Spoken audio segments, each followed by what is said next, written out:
வணக்கங்க. இது பச்சை மிளகா செடி.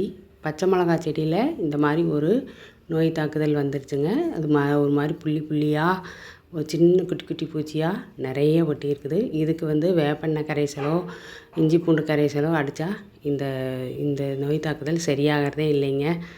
இதுக்கு ஒரே மருந்து நம்ம மண் தாங்க. இதில் முதல்ல தண்ணி நல்லா தெளித்து விட்டுக்கலாங்க. தண்ணி தெளித்து விட்டு ஈரம் பண்ணிவிட்டு நம்ம இந்த மண் நம்ம தொட்டியோட மண்ணவே எடுத்துக்கலாங்க.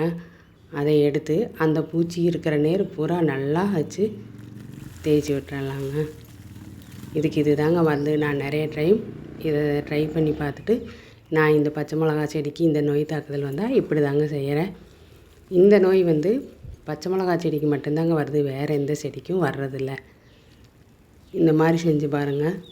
நிச்சயமாக அந்த இடத்துல திருப்பி மறுபடியும் அந்த ஒரு நோய் வராது. அந்த நோய்க்கு பேர் என்னன்னு எனக்கு தெரியல. உங்களுக்கு தெரிஞ்சால் கமெண்ட்டில் சொல்லுங்கள்.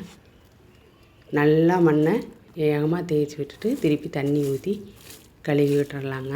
நல்ல தண்ணி ஊற்றி நல்லா தேய்ச்சி கழுவி விட்டுட்டோம்னா அந்த நோய் தாக்குதல் இருக்கிற இடம் தெரியாமல் போயிடுதுங்க.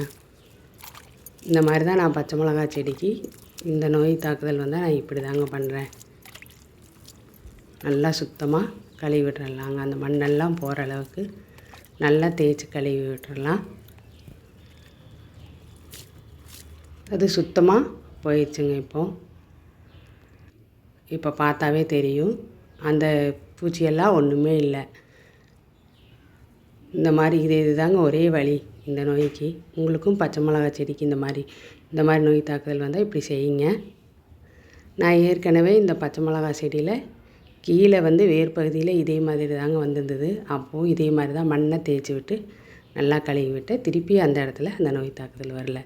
இந்த வீடியோ பிடிச்சிருந்தா கமெண்ட் பண்ணுங்கள், லைக் பண்ணுங்கள், சப்ஸ்கிரைப் பண்ணுங்கள். நன்றி.